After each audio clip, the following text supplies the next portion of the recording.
Saints skins. Showdown in the Bayou. Gunslinger Drew Brees eyeing a passing record. Red Sox, Yankees. Game 3, showdown mode.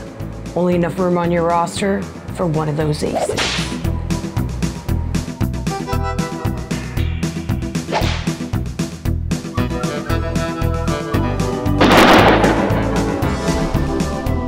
No hosts were harmed in the making of that cold open. Thank I'd just goodness like to for say, that. Thank goodness for My fake finger guns. You know, tail yeah. hanging here in We're the good. background. We're good. We're good. All right, We a made it. memorable Week 5 in the NFL wraps up tonight with the Saints home against the Redskins. I'm Jessie Coffield with Adam Kaufman, and this is The Sweat. All right, Chiefs, Rams, they're both 5-0. Graham Gano made 7 kicks to Mason Crosby's 5 misses, and Odell Beckham Jr. thinks Eli Manning is the problem with the offense, so he went out and just tossed a touchdown pass himself. Pretty good. There you go. Jeff Ulrich always thinks Adam's the problem, and he's here along with Ryan Noonan from Quant Edge and Action Network's Anthony Amico for today's NFL Spin Move, so we can put a fantasy spin on the latest top stories across the league. So first, guys, OBJ isn't the only one who has an issue with his offense. Jay Ajayi questioned the Eagles' play calling in yesterday's loss to the Vikings. Ajayi only carried the ball 8 times and said, with the offensive line we have on this team, running the ball like that doesn't make sense to me. Well, he's actually done for the season, as we know now, with a torn ACL. So, Ryan, from a fantasy perspective, is it time to fade Philly's running backs, or does this open up opportunities elsewhere?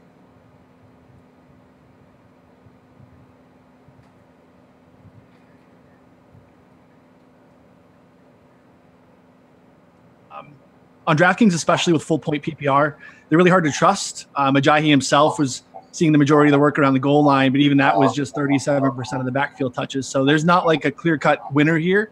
I think Clement could emerge. We've seen Wendell Smallwood do some stuff as well. But again, they don't utilize the backs out of the passing game anyway. So super hard to trust. They're going to be game script and price sensitive week in and week out. Jeff, what do you think? You're fading those Philly running backs? I mean, it's going to come down to, first of all, I was a little disappointed that Kaufman didn't go down there at the intro, but yeah, I tried, Jeff. I tried. You know, if you watch it back later, it really is going to come down to who's healthy going forward. I mean, if Darren Sproles comes back, he is going to get used in the pass game because Doug Peterson, and he works well as a receiver, right?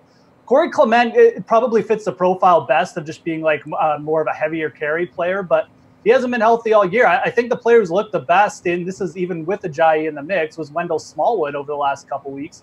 So if he does get a chance to run with it, or even just with one of Sproles or Clement, if all 3 of them are there, it's probably a fade. But I'm interested in Wendell Smallwood. I mean, I was interested in him a couple weeks ago, and he produced again last week. So to me, he's actually got the biggest upside of these 3 right now. But it is going to come down to who's active. And, again, if all 3 are active, it's probably just going to be a fade situation. Anthony, what do you think? Are you trying to fade these running backs, or do you think maybe this, with Ajayi out, opens up opportunities elsewhere? Yeah, I'm avoiding this backfield. I mean, Ajayi out certainly opens up some additional opportunities, but everything we know about Doug Peterson in this offense says that those opportunities will be spread out. Last time we had Sproles and Ajayi out, the snap breakdown was 45, 29, and 8 between Clement, Smallwood, and Josh Adams, who I think is probably going to make an appearance this Thursday night. So, I mean, I think that, with Clement dinged up right now, that gap probably tightens even more. Smallwood has been good, but it just doesn't seem likely that they're going to go with like a one-back offense. Once Sproles gets back, I think that further complicates things. But, guys, what about LeGarrette Blount? Too soon? Too soon for Philly? I know. It goes out, has a easy there. Ulrich. By the way, if you watch that back, Jeff, you'll see that she did fire off her pistol first. So I did. I would have my finger gone gun. I'm down. really quick on the draw. Yeah. That's late turn for me, just to make you happy. All right, guys. I'll pay for her accuracy classes next time.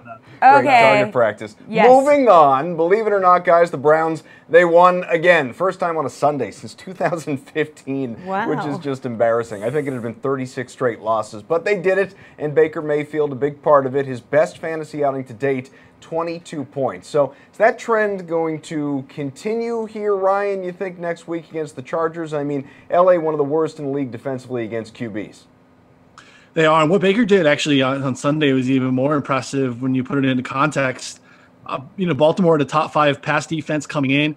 really good pass rush as well. And then they added Jimmy Smith back in after his suspension, and then he just went out and took advantage of them as well. Obviously, the overtime helps with the counting stats, but you mentioned the Chargers. They are really strong at defending the pass to the tight end and to the running back position. They're very susceptible to deep passes and along the boundary. It fits pretty well with the makeup of the Browns. So I think he's very much in play next week. He's 5,500 on DraftKings. When you look over at 4for4.com's schedule-adjusted fantasy points metric, they are fifth, allowing the fifth most points to wide receivers. So really good spot for Baker and his pass catchers in Week 6. Jeff, you're the president of the Baker Mayfield fan club. I assume you're all in here? Yeah, no, absolutely. I mean, I think the Baker Mayfield blowout, explosion game, whatever you want to call it, is coming very soon. It might not be this week, but it is a pretty good spot. There's a little bit of weather issues in Cleveland, too, that you may want to keep an eye on. But Ryan's right. I mean, the Chargers defense taking a step back this year. They've been more susceptible to the wide receiver position. So that's definitely something, that's in Baker Mayfield's favor. It should be a faster paced game too. I mean, Baker Mayfield's averaged over 300 yards per game in his 2 starts against 2 not very good matchups, especially last week against the Ravens. So everything is there for him to have a big game. He just needs the right game flow and right opponent. The Chargers could be it, but if it's not the Chargers, don't get off him because he plays Tampa Week 7. Is this just too tempting to pass on, Anthony? Yeah, I mean, you have to roll Baker here. You just averaged 8 yards per attempt against the best pass defense in football. He's even giving you a little bit on the ground, had 23 rushing yards last week. Now he gets to face Chargers pass defense. It's allowing they rank 28th in net yards per attempt against. Joey Bosa's nowhere in sight. Mayfield's going to continue to crush here. I mean, this is, and like Ryan was saying, matchup-wise, this is actually a pretty good spot to maybe see Antonio Callaway break out because he has been getting targeted deep down the field on the boundary. All right, guys, well, the Browns have 2 wins, which means they're better than the Colts, Raiders, Giants, Falcons, Niners, and Cardinals. So Browns fans, it's Week 5, but you can celebrate. The Cards did finally manage a win, first for Josh Rosen. David Johnson also scored twice among his 21 DK points. Ryan, is Arizona finally going to get DJ into the game plan the right way, and we're going to see more fantasy production from him, or is this a one-off? Yeah, I don't want to give him too much credit. When in reality, they only targeted him 3 times last week, and his usage on the ground really came in a rare neutral game flow situation. He needed the 2 touchdowns to top 20 points, and really his appeal over the years has been his ability to hit 20 DK points without scoring a touchdown. So 5,900 coming up this week against Minnesota. Again, if they're not going to utilize him in the passing game, it's really hard. You would think they're 10.5-point dogs, that he should be in line for 12-plus targets. But assumption of rational coaching is a huge mistake and something we need to be aware of in our game. And I don't think he's in play, unfortunately, because until we see something upwards in 8 to 10 targets a game, it just makes him hard to roster. Jeff, a lot of people not so high on DJ on Sunday and came out and seemed to have a little bit of fantasy production. So was this a one-off, or are we going to see him out there picking up his productivity? Well, I think people were kind of high on him because of the price, but I mean, Ryan said it in a nicer way, but look, we all got lucky. I mean, I used them too. And quite frankly, if CJ Beathard doesn't turn the ball over like later in the game near his own end zone and DJ doesn't fall into the end zone for the second time, you have like 13 fantasy points. You did. I mean, we all got lucky. The Cardinals have not changed any aspect. They didn't change any usage of David Johnson last week. They kept running him into the line of scrimmage. They didn't use him in space. They only gave him 3 targets in the pass game. Nothing has changed. And now he gets a tough opponent on the road next week. I think this price is kind of a trap. I want to believe in David Johnson because I know the breakout is there. He could do it just on his elite skill alone, but I don't think he's going to be overcoming this Mike McCoy coaching, who, don't forget, got fired halfway through the season last year as OC. So. Well, a lot of people on our show said don't use David Johnson, so I guess, Jeff, you weren't listening to that. Now, Anthony, what do you think? David Johnson, are we going to see more production from him, or was this just a one-time affair? Yeah, I mean, I have a lot of trouble believing in David Johnson right now. Obviously, the talent is great. The back-to-back 20-touch performances have been great, but like Ryan said, that kind of game flow really can't be expected for a Cardinals team that just isn't good. I mean, from 2015 to 2017, DJ was used awesome in the passing game, averaged at the target 5.1, really maximized him in space under Bruce Arians. But this season, his ADOT is all the way down to 2.1. In Week 5, he saw a grand total of -2 air yards. They're just not using him in space at all. I mean, the 16% target share is nice, but it was almost 19% in 2016. That was a much higher volume passing offense as well. So, I mean, if those targets aren't going to start getting deeper down the field and they aren't going to throw a little more to him, it's kind of hard to trust this coaching staff and to trust DJ in fantasy. It's so tempting because he's under 6K now, and it's David Johnson, but I really feel like it's a huge trap this week. Don't fall for it, Jeff. Okay, I won't, Jesse. All right, you're welcome. There you go. I just hear all the echoes in my head still from all the preview shows that we did. His legs are fine. His conditioning's fine. It's the wrist. The wrist was the problem. Yeah. But obviously the production hasn't quite been there. All right, crew, we'll let you go for now. We'll talk to you again in a little bit. We're about a week away, though, from the start of the NBA season, so we got some hoops talk on the way. Plus, Game 3 of the Division Series tonight in the Bronx, Red Sox and Yankees. Here's a preview. Time for your DraftKings Fantasy Flash. I'm Brendan Glasheen. Red Sox-Yankees Game 3 in the Bronx tonight. Who to target in this showdown contest? I can tell you who not to target. The starting pitchers. Boston's Nathan Eovaldi is set to make his first career playoff appearance in Yankee Stadium. All set. Good luck if you decide to roster him tonight. And while Luis Severino was nails in the AL wildcard game against the A's, he only lasted 4 innings. That was a one-game playoff, I get it. Maybe he guts out 5 or 6 tonight. It's just too risky to play. He's 14,900.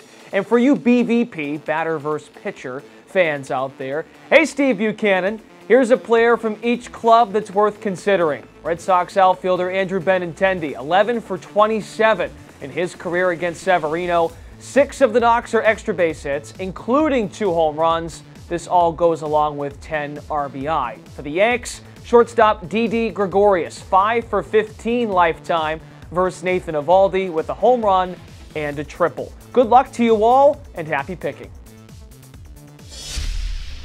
Welcome back to The Sweat, where for this segment, ball is, in fact, life. The NBA regular season is back next week, so the New York Daily News' Karin Phillips and the Action Network's Matt LaMarca are here to evaluate ADPs with a little high or low, featuring preseason scoring leaders. P.S. Get the Action Network app now on iPhone and Androids. All right, guys, let's jump in. Joel Embiid gone. He has just gone off for the Sixers this preseason, their most total points. Karin, do you think an ADP of 14 sounds about right? It's a little bit too high for me, and I know every time I'm on here, I feel like we're talking about like Joel Embiid, and is he too high? Is he like, but he's a very interesting case. I would go just a little, 1 or 2 points a little too high here, but I understand why he's there. Before, like I said, I'm very skeptical of him because he's only played 102 games in a Sixers uniform, and we don't know about his health. But something also recently just happened in Philadelphia that I'm still not sure how it's going to play out. They've decided, I guess they're going to go with Markelle Fultz starting, and they're going to put J.J. Redick coming off the bench, which means that they lost their shooter and they put another non-shooter on the floor.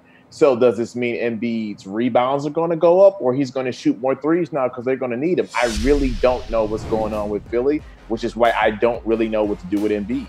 Come on, Karin, haven't you heard Markelle Fultz has a jump shot now? No, he doesn't. Matt, what do you think here? I mean, does 14 make sense? Is it a little bit off? Because as Karin mentioned, the fact that you don't know how much he's going to be on the floor is obviously chiefly concerning. Yeah, I got to agree with Karin 100% on this one. I might even say a little bit lower than where he has him. Look, we know that this guy is super talented, right? So it comes down to your risk tolerance. He was averaging about 30 minutes a game last season, played about 60 games. You know, that's a lot to invest in a guy at the end of the round 1-2 turn, especially considering the questions with the offense this season, as Karin mentioned. I like his production, obviously, in points, rebounds, and blocks, but he's really average in the other categories. So if I'm taking a big man this early, I want him to be more of a well-rounded contributor than Embiid is. So I think that personally, I will not be drafting him at number 14. That's a little too rich for me. Embiid seems to think he's going to be MVP this year. He's going to have to figure out a way to stay healthy. Well, we'll see I know a about couple that. guys that would take issue with that. Yeah. A lot of guys. A couple, yeah. All right, Timberwolves All-Star center Karl Anthony Towns is second in total points after playing 4 preseason games. Matt, how does an ADP of 6 sound to you? I love Towns. I think that this is basically his floor, and you could certainly convince me to draft him earlier than 6. It's hard to find a guy who's more well-rounded for fantasy basketball. He's going to give you the typical big man stats. He scores points, he gets rebounds, he gets block shots. He's also really strong at the free throw line, and he chipped in 1.5 made three-pointers a game last season. He was 4th on the player rater for fantasy purposes, even though he averaged just 21.3 points per game, which was about a 4-point decrease from his sophomore season. So if he can put in a little more work in the scoring category this season, I think he has the potential to finish top 3, maybe even all the way at the top, depending on what happens with some of the guys in front of him. And obviously we have to take the Jimmy Butler situation into account. It's looking less likely that he's going to get traded or hold out before the season starts. But if he were to miss any time for whatever reason, Towns becomes, maybe the best player in daily fantasy basketball. So I love Towns. I think that 6 is a great spot to shoot for him. Yeah, Karin, we know Jimmy Butler wants out of Minnesota. Is that affecting how you view this at all? Do you think 6 sounds good? 6 sounds good, but I'm also weary of everything because we have no idea what's going to happen up there. Is Jimmy leaving? Is Jimmy staying? There are reports this weekend that the deal to Miami was done, and then the last minute they pulled the cord on it and it just blew up.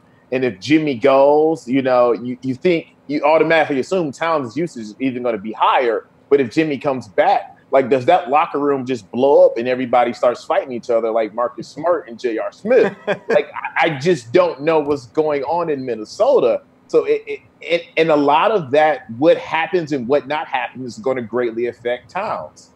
So 6 sounds good if everything is going okay, but we don't know what's going to happen, which is why I'm just stuck like that emoji, and I'm like this. Yeah, especially after last year. Why don't you just leave the Timberwolves to their first playoff game in 14 years, and now everyone's freaking out? I don't know. Hey, Matt, real quick before we move on, you said you could justify taking him much earlier. Where would you go? As high as 3, even earlier than that? Yeah, I think you could put him easily in the LeBron, James Harden tier. I would definitely still take Anthony Davis, and I would probably take Giannis for sure over him. So, yeah, I'd put him in the discussion for the 3rd pick. Well, especially now that Giannis has added a 3-pointer. You want to talk about dangerous. All right, guys. So excited for Giannis. He's the best. He is a freak, quite literally. Rookie DeAndre Ayton, 3rd in total points after only 3 games. Karin, is an ADP of 44 too high, too low for the newcomer? Because, of course, he's just getting used to the league now.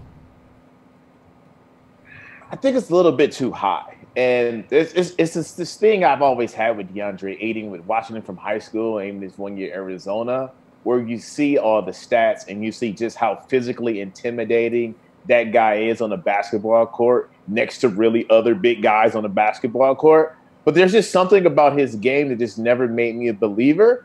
But when you look at the stats and the production, you're like, okay, let's go all in with this guy. But just like Minnesota and just like Philadelphia, there are issues with this locker room and this organization that could greatly affect him. Devin Booker's going to be out for a while. When Devin Booker comes back, things are going to change. This team just fired their general manager and basically their whole front office staff days before the season starts. Which screams leadership. Yeah, we have no idea what's happening in Phoenix either. So something's going on in the league, guys, where just stuff is blowing up before the season starts. And I'm just completely lost. So I would take him a little lower than 44 because he's a rookie, and he's a big guy, and he doesn't really shoot a lot of jump shots. So he's not one of these new sexy centers that you need in this NBA. I like to believe the Suns just want to keep NBA Twitter entertained at all times. That's where I'm going with it. But, Matt, what do you think of 44? I disagree. I think that this is too low. I would take him earlier than this. We care about the stats, right? The locker room and the front office being a mess is one thing, but DeAndre Ayton puts up stats. And if you look at what he did in college, he was a great source of points, rebounds, and blocks. He did shoot 34.3% in college from the 3-point range. That hasn't really translated. He hasn't attempted 3 yet in the preseason. But I do think that he's a little bit of a better shooter than Karen's given him justice for. I think he's got some Karl Anthony Towns Jr. potential here. He can give you solid all-around production. He's going to give you good percentages from the field and the free throw line. The big question is just how much offense he'll have to cede to guys like Devin Booker and TJ Warren and Josh Jackson. But I think this guy is just too gifted offensively for him to not be, a featured part of the Suns offense for the whole season. We're going to let you guys go, but Karin, can I just see your emoji again? Yeah, that's actually a really good one. That's pretty good. Yeah, nails it. Yeah, you do. So thanks, guys. We appreciate it. We're going to have more football talk coming your way. And to our YouTube commenters, I promise it's going to be more than 3 minutes on the Monday night matchup.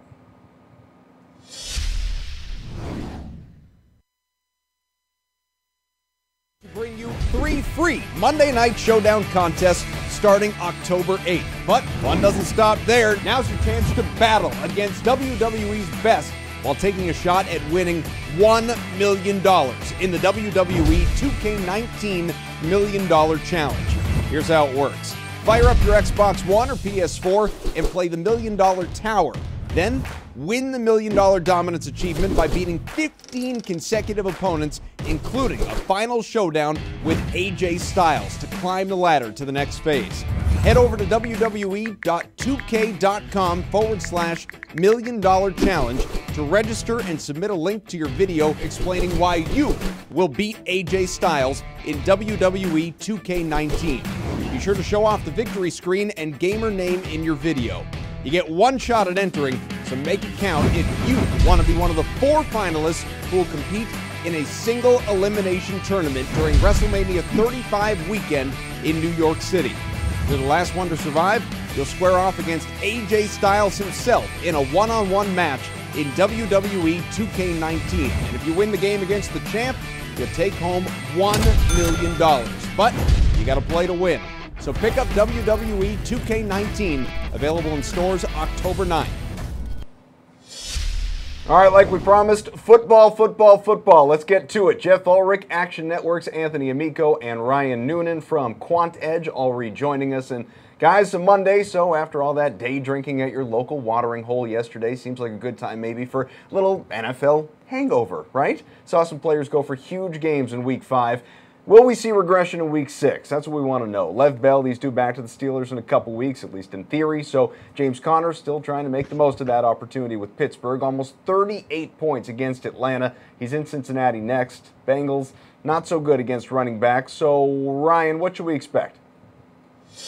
Yeah, I mean, you can regress and still be great. I mean, facing Atlanta at home with an implied team total north of 30 is pretty much the nut spot for a running back right now. So, expecting a repeat performance is going to be a stretch, but he's still very much in play. His price went up slightly. You mentioned Cincinnati; they've been struggling against the run. They've had some injuries at the up front on the defensive line, but I think the Steelers' total is going to be close to 30 again. He's more GPP than cash for me this week, but I think he's very much in play again. Jeff?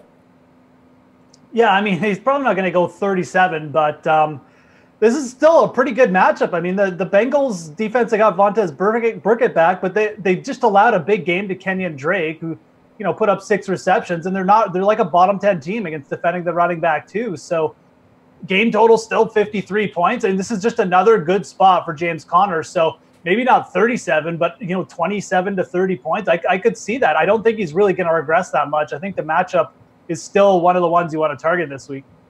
We'll see how the share goes going forward when Bell comes back, but you like the spot right here, Anthony, for another couple weeks anyway? Yeah, I mean, I think you have to. The Bengals are allowing the 7th highest average plus-minus to opposing running backs this year, according to Fantasy Labs, plus 3.6. And they're pretty similar to Atlanta. They play a lot of that, cover 3 defense. They funnel the ball down to the running backs, and they faced 43 running back targets in 5 games, including 11 last week from Drake, like Jeff mentioned. So a really good spot for Conner. He's been really efficient this year, 8.5 yards per target. I think they keep giving it to him in the passing game, and I think he keeps rolling. Well, we mentioned Odell Beckham Jr. off the top of the show. Pat Shurmur couldn't have been too frustrated to see his star wideout put up 36 points in Carolina. I'm sure he was frustrated with talking to the media, but that's another story. The Eagles are atrocious defending receivers. Will we see more of the same on Thursday night, Jeff? Yeah, I think you're going to. If anyone watched the Minnesota Eagles game, they just saw Steph Diggs and Adam Thielen just do whatever they wanted. They were getting separation. They were getting open in the end zone whenever they wanted. Kirk Cousins probably could add another couple touchdown passes if the game flow went their way. But Odell Beckham, he dominated a really good matchup last week. He actually had a weaker corner, and you saw him come alive finally.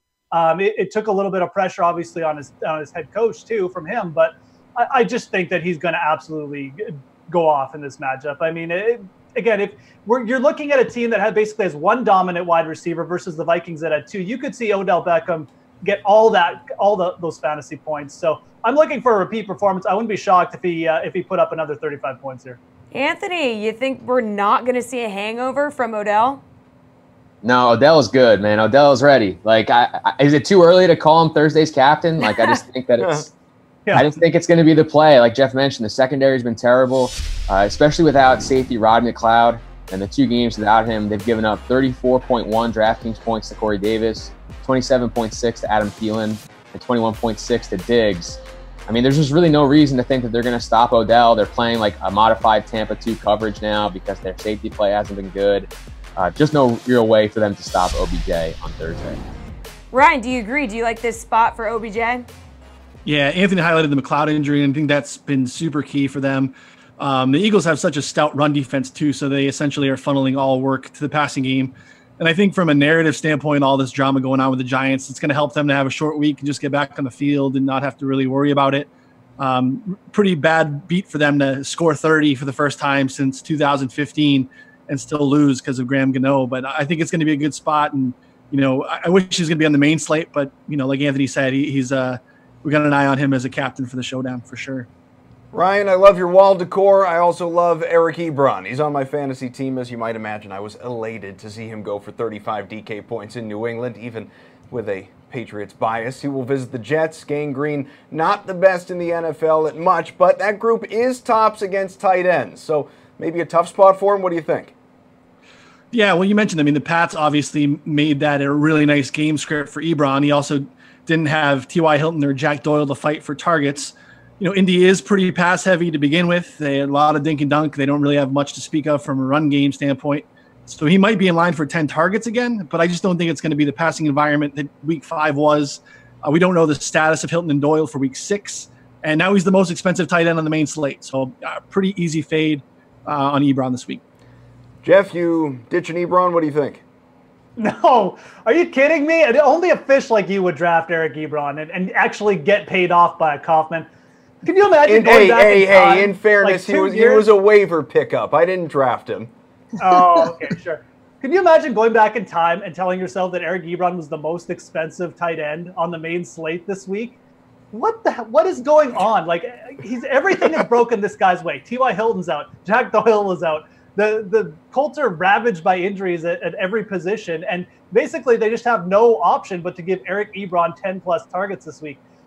If one of Hilton or Doyle gets back, this run is over. And also they're taking on the Jets this week, who have given up the fewest receptions to the tight end position. They're actually really good at covering that. So this has to end some point. Yeah, he played well, but honestly, if you look at the other 2 games where he had 10+ targets, he let everyone down. So I'm not on Eric Ebron. Safe to say. Anthony, did Jeff just call me a fish? Yeah, I don't know. I think at some point you have to just mute Jeff and just think, just focus on me and Ryan here. But it might be the way to go. but I think that Jeff is right. I mean, there's really no real reason to expect Ebron to continue this production if Doyle or Hilton make it back. I mean, 36 total targets the last 3 weeks with Doyle out. Obviously got the boost last week with Hilton out as well. Leads the league in end zone targets. He was seeing those targets even with those guys healthy, but I mean, Jamal Adams is a stone-cold stud. He's been limiting tight ends all year. I don't think there's really a reason to expect him to struggle against Eric Ebron. So I think, like Ryan was saying, just easy fade right now. All right, thanks, guys. We appreciate the time, as always. All right, we're going to get back to baseball shortly. It's a 3-game day since the Brewers already moved on last night. First, Brendan Glasheen's back with Adam Levitan for a look at where Levy screwed up this weekend.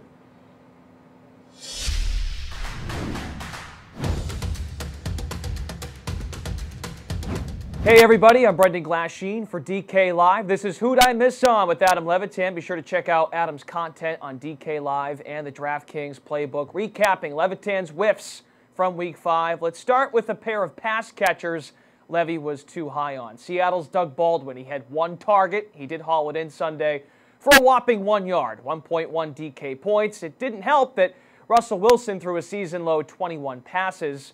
Levy surprised by the Rams' lockdown defense? Yeah, shocked that the Seahawks were able to score 31 points and almost win the game with Russ Wilson attempting so few passes. And that was really the big thing about playing Doug Baldwin this week, is that I expected a ton of volume as they played catch-up, as they got into the shootout. I couldn't believe they were able to run the ball so effectively. And then, yeah, for Doug Baldwin only to get one target, just really, really strange. He was out there on over 80% of the snaps. We know the knee is not 100%, but he's still out there playing a ton. So, yeah, that one was just shocking to me. All right, let's move on to Vance McDonald. You were high on the Steelers tight end. 1 grab on 2 targets, 6 yards. The other tight end, Jessie James, fair to note, did not dominate either. What happened with this pick? Yeah, if you went back and read my usage article from last week, I noted how Vance McDonald was only playing about 60% of the dropbacks that Ben Roethlisberger made. And that's really low usage for a player who costs $3,700. We want these guys to be out there for 90, 100% of the quarterback dropback. So I knew that was a concern. I just thought that with Falcons defense so banged up in the middle of the field and them giving up so many catches and yardage in the middle of the field, that Vance would still be able to do some good things there. Of course, the game got out of hand. Steelers started blowing the Falcons out, and next thing we knew, Vance had about 1 DraftKings point, which really hurt. All right, this last one is a miss. Packers wideout Davante Adams notched north of 30 DK points, 140 yards receiving, scored a touchdown. Why were you down on Adams? And as a follow-up, how did he wind up having a great game? Yeah, so it was concerning for Davante Adams. Showed up on the injury report on Friday with a calf issue, was deemed questionable. By the time Saturday night, Sunday morning came around, we knew he was going to play. Also expected him to get shadowed by Darius Slay. And I think sometimes we overrate stuff like that. You know, what happened was the Packers got so far behind.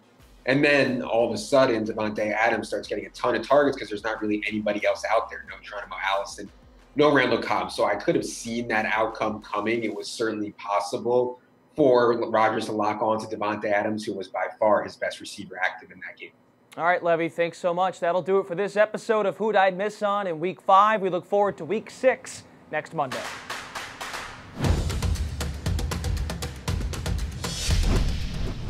All right, Levy, Brendan, thank you. Is there anything better than, I don't know, being in October, watching bitter rivals clash?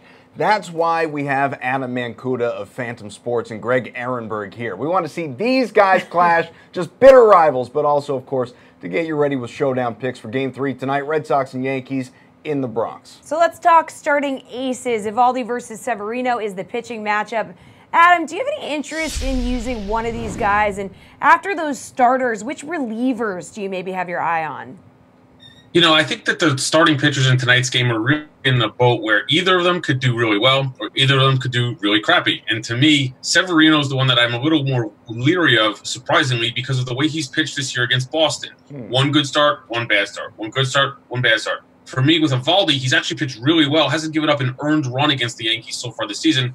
2 outings this year, shutout ball over 6 innings, shutout ball over 8 innings. So if you're going to go with a starter, I actually like Evaldi in this one, despite the fact that Severino's obviously the much more accomplished pitcher.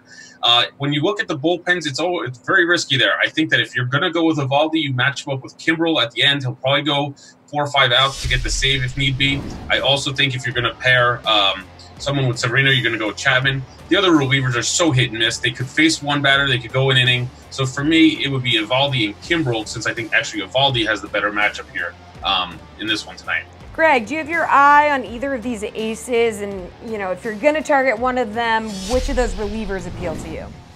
Yeah, so I'm going to totally disagree with Adam here. I think if you're going to go with a starting pitcher, it would have to be Severino. I don't think the Red Sox have any intention of letting Evaldi go very deep into the game.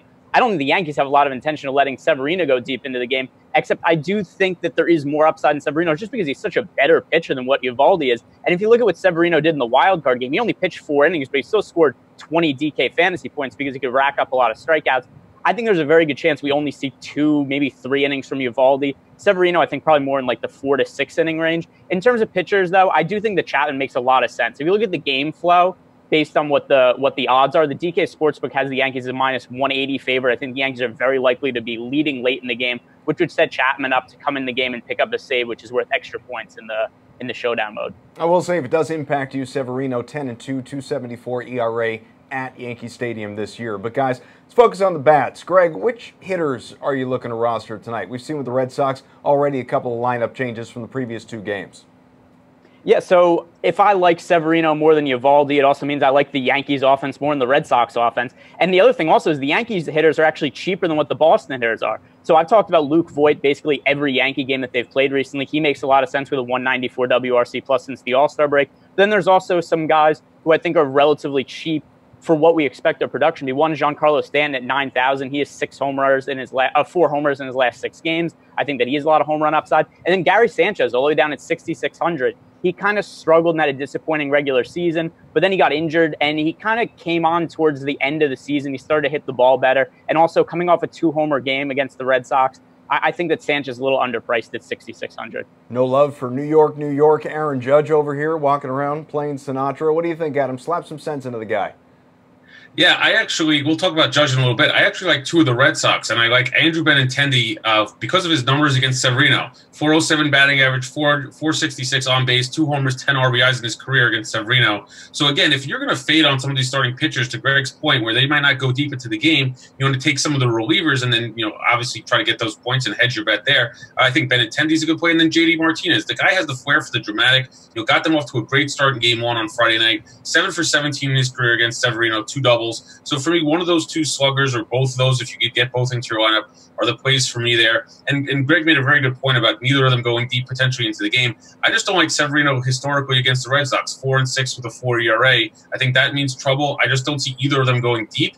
I just like Eovaldi's recent history against the Yankees more than Severino's historical history against the Red Sox. Yeah, one thing I'm just going to add real quick is that I don't really love either of the starters. I don't love Severino. He would just be the one who I would roster if I had to pick one of them. I definitely prefer spending up for bats for spending up for the pitchers for this slate. And the other thing to add also about the Yankees hitters versus the Red Sox hitters, if we don't expect the starting pitchers to go really deep into the game, the Red Sox do not have a good bullpen. The Yankees have a historically great bullpen. So the Red Sox are going to be facing tough pitching from the 1st through the 9th inning. The Yankees could be facing some pretty hittable pitchers in the middle innings.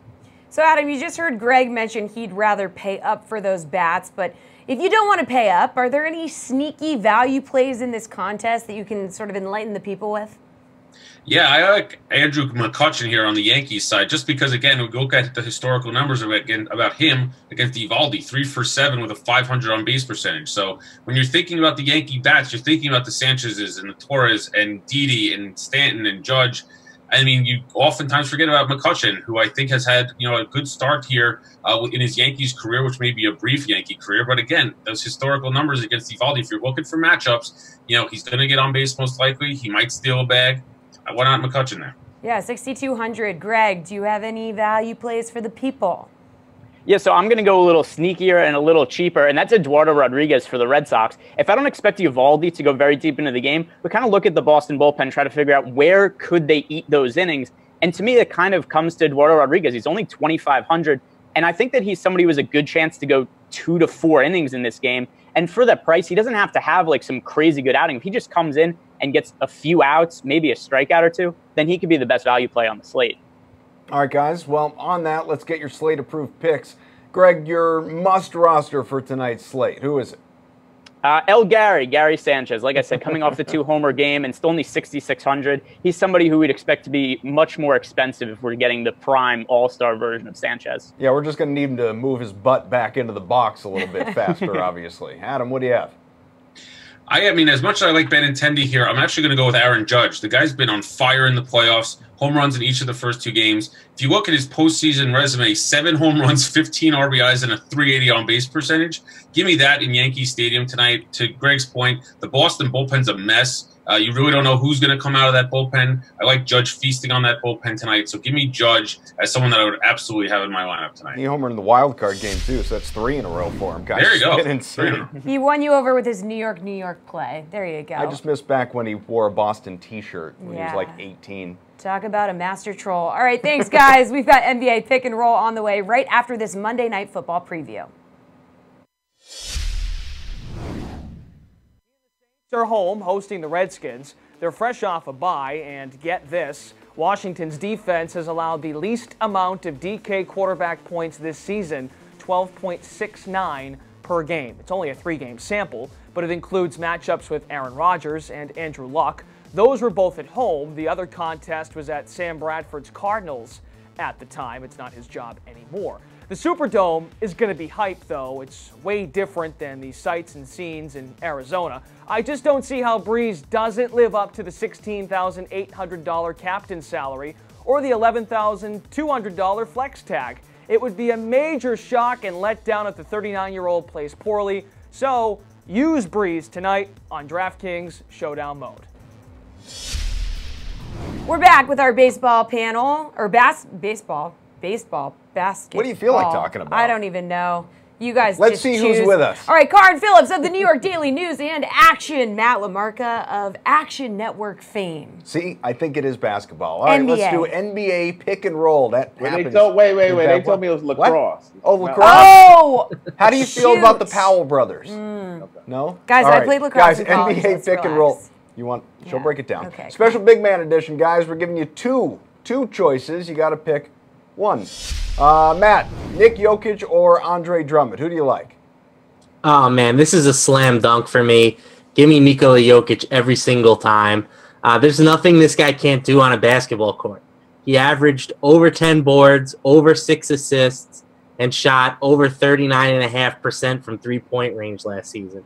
The only other guy in NBA history to hit those 3 thresholds is Larry Bird. So give me Nikola Jokic every single time. He's maybe the best passing big man in the league. He'll give you all the other traditional big man stats that you're looking for.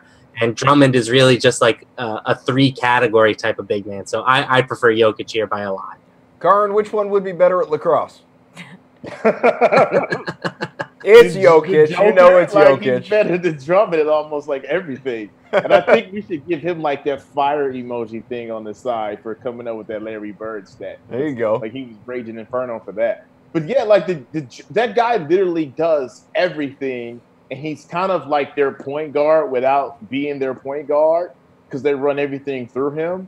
Joker reminds me of like what I used to do with myself on video games with Creative Player, and you give yourself 100 in everything because the guy really, he may not do anything great besides be a passer, but he does everything really, really good. And in this current NBA model, you can put him anywhere on the floor and he doesn't hurt you. So this is a real layup picking the Joker over Drummond on this. Karin, true or false? You love to text emojis. I do. You do. It's just the thumbs Chase up that. emoji. I can see it all the time. Emoji. Yeah, wow, that's impressive. All right, Karin, if you're choosing between Marc Gasol or Clinton Capella, who are you taking? Clint Capella. The Rockets just added Carmelo Anthony. So this means they got more offense and lost some defensive players, which means somebody is going to have to rebound and somebody is going to get a whole bunch of more even dump-off passes and alley-oops. So I expect Capella's numbers, as crazy as they've been the last couple of years for a guy that came out of nowhere and we didn't know who he was 3 years ago, to have even better numbers just because of all the guys they've added, and like his value is just going to go up. What are you going to do here, Action Matt? Yeah, this one's closer for me, but it's a similar type of battle, right? You know, Gasol is the more well-rounded player. He can step out and shoot a little bit. He's obviously the better passer of the two. But Capella can give you some dominant production in the categories that he excels at. So his one big weakness is free throw percentage. If you're okay with building a team that's going to lose the free throw percentage category virtually every single week, I love Capella. I think he carries a ton of value. He was second in the player rater in both field goal percentage and blocks last season. He gives you just elite production in both of those categories, and obviously he's a great rebounder as well. But if you want a more balanced team, I think you can definitely take Gasol in the same range. You know, he's a guy that really doesn't have a weakness and is probably going to be a focal point for Memphis. You know, even though they're in a rebuilding year, it's really just him and Conley handling most of the load there for the Grizzlies. Yeah, it's going to be pretty bad in Memphis this season. I'm okay with Memphis. I really like Triple J. I think he's going to have a good rookie year. Karin, laughing Not face a believer. emoji, tears emoji. All right, let's talk about a couple other guys. You got DeAndre Jordan, Karin, or Nikola Vucevic. I got both the Knicks, I guess. Who do you like? Yeah, like we're all these new Nikola guys in the NBA, right? I Where know. they come All from. over the place. I'm going with Epidemic. DJ. just because like that guy's happy to be home. We remember that scandal that happened a couple of years ago between the Clippers and Dallas, and now he's finally in Dallas. They like emojis too, those guys. Yeah, that was an emoji day. But listen, you look at that roster and you see what's there. They got Luka Doncic. That guy loves to pass. DSJ I feel like they're going to recreate Lob City with him and Jordan. Dirk is old, and Harrison Barnes they're going to stick in a corner somewhere. So between defense and getting blocks and getting alley-oops and points and getting all the rebounds, like DeAndre Jordan might be one of these guys who's a fringe all-star, even like a third-team All-NBA this year, surprisingly, just because like his numbers are going to be so stupid because someone has to rebound and block shots in Dallas, and he's the only guy that can do it. Matt, where are you rolling? I love Nikola Vucevic, but for some reason the Orlando Magic just absolutely hate him. They drafted Mo Bamba, who is going to be their center of the future. They did say that they will try to play those two guys together, and they've done that a bit during the preseason. But I just don't see how that works, especially when they've invested so much in Aaron Gordon and Jonathan Isaac, who both of them are probably best suited as power forwards in the NBA. So they just have too many big men. And given that the Magic are probably going to be pretty bad this season, I definitely see Vucevic's future of spending a lot of minutes on the bench with them playing towards the future. Meanwhile, if you look at Jordan, he's just super safe. He's going to pull down a ton of rebounds. He was arguably the best rebounder in the league last season after the Clippers got rid of Blake Griffin, and nobody on Dallas really figures to challenge him for rebounds much. So I think he's going to be super safe as a rebounder. He's going to be, a 60+% field goal percentage guy. He's going to give you block shots. So I will take his safety over, Vucevic, who I think it may be a better asset for fantasy basketball, but it's just in too risky of a situation. And is it me, or is it like Orlando has like 9 guys who are the same height that play the same position? Yeah, they're the same things, and they don't have like a point guard. They're like the anti-Warriors. They're trying to build a lineup with all big men and no shooting. Come on, guys. Haven't you heard of positionless basketball? That's what today's NBA is all about. I don't think that means 5 centers. Yeah, but they're built like a 1989 Georgetown Hoyas team. Like, it's weird. It's just, I don't get it. All right, guys. We have got our experts' Monday Night Football picks on the way. In the meantime, here's part of a conversation I had earlier this week when my voice was better and I was dressed differently. It's with Mike Francesa on the Saints. Well, Saints home tonight to host the Redskins. Drew Brees, he's 4 touchdown passes shy of 500 in his career. We just saw Tom Brady hit that milestone the other night. And even sooner, probably 201 yards away from passing Peyton Manning and Brett Favre to become the NFL's all-time leader in passing yards. Mike, does this guy get the credit that he deserves? I think he does in the league. Maybe not so much from the fans, because there's been some guys who have overshadowed him, whether it was a Peyton Manning, a Tom Brady, etc. Guys come in the league who are the new flavor. But he has been the guy who has been the patron saint of this new offense, the modern offense. He doesn't have a great throwing arm, but he is very good at what he does. He's accurate, he's smart, plays the game at he's small, but he gets away with everything. He's had a brilliant career. He's been with the right coach. He's been in the right city. He's been in the right building. All that's positive. He hasn't had to deal with stuff, elements and different things, but he has also made so many big plays in big spots. The bottom line is they got a good team. Redskins are up and down. They can score. Wouldn't be surprised this game's a shootout, but I think the Saints are probably winning. Where do you think Brees ranks compared to Brady, to Peyton Manning, to Brett Favre, some of the other all-time greats? Brees is not your classic thrower. So if I asked you, or I asked an NFL coach, would you rather have Drew Brees or would you rather have Dan Marino to start a team? Most guys would probably take Dan Marino. Now, Dan Marino never won a Super Bowl. But Dan Marino, had an arm from God. He can make every pass there ever was. He could stand in there and throw the ball all night. Didn't have mobility and stuff. I think he is the patron saint of the guy who wasn't blessed with the great measurables. He didn't have what Elway had or what Marino had, or being big and tough and strong. Elway probably had as much physical skills as anybody who's ever played the position in terms of size, strength, speed, everything. And he was like the John Wayne of quarterbacks, you know. So there's a perfect example. Brees doesn't have what Elway had at the position, but he has played the position in the modern time inside the way the game has evolved so well that he's been incredibly productive.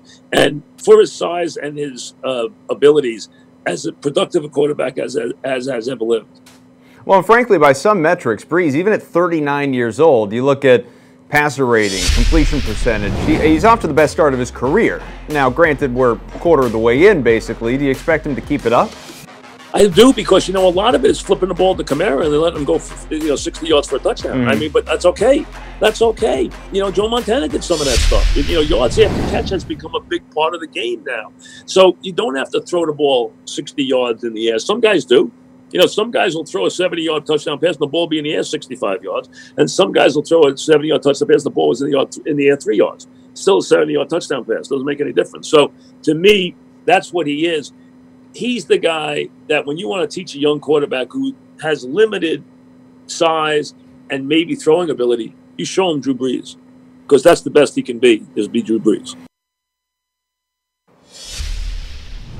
All right, always great chatting with Mike. He's with us on The Sweat every week, typically Fridays, Sundays, and Mondays, which, even as I say it just doesn't seem like enough. Yeah, I can tell you just, love spending time with him. A glimmer. I do, genuinely. Just a twinkle in the eye. I hope he's watching. Yeah, we may as well stick with football, guys, and welcome back Jeff, Ryan, and Anthony. Time for some Monday Night Football showdown picks to get the top choices for tonight's Saints-Skins game.